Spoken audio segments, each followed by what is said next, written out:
Brett Baty might be coming to Milwaukee. And before you think, who? Let me be clear. This isn't about adding a name. It's about what we're willing to give up to get him. Because if the Mets want Baty out, and if Matt Arnold is considering this, there's a real chance Freddy Peralta is at the center of this conversation. And then the question stops being, does Baty help? And becomes, is it worth trading Peralta for this? 26 years old, left-handed, 17 home runs in 2025, plays second, plays third, sounds useful.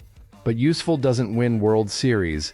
And if we're really thinking about getting back to the NLCS, we need to understand what's at stake here, because this story isn't just about filling a hole in the lineup.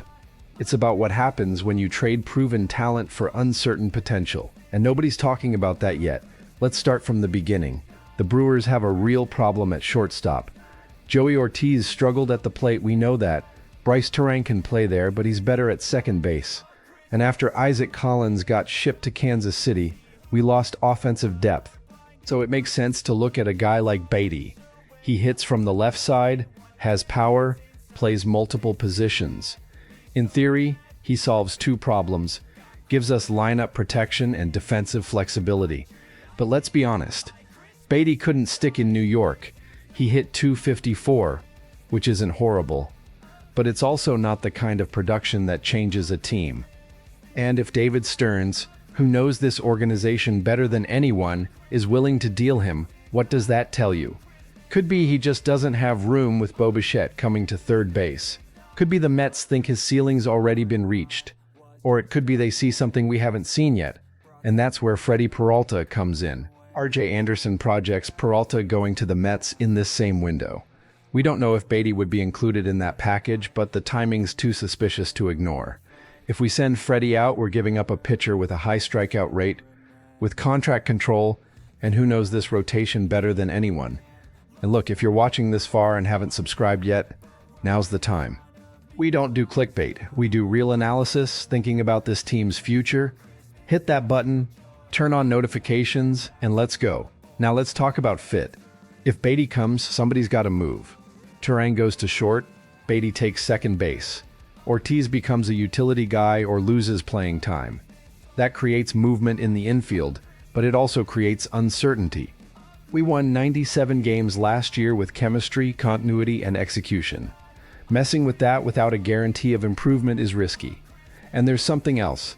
Baty's good, but he's not elite.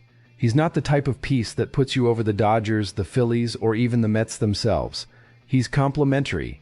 And if we're trading a rotation starter for a complementary piece, the math needs to make sense.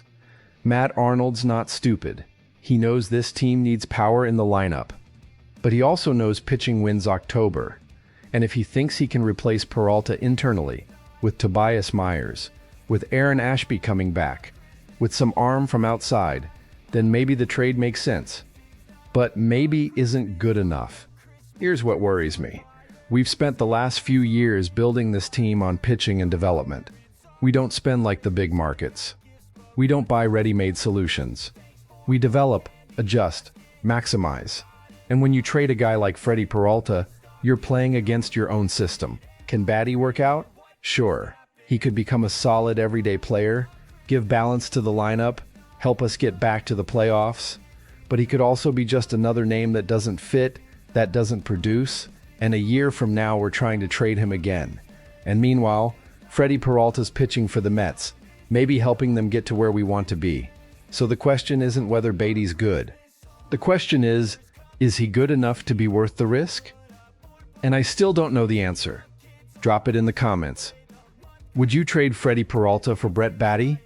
Or do we hold tight, keep the rotation, and solve the offense another way?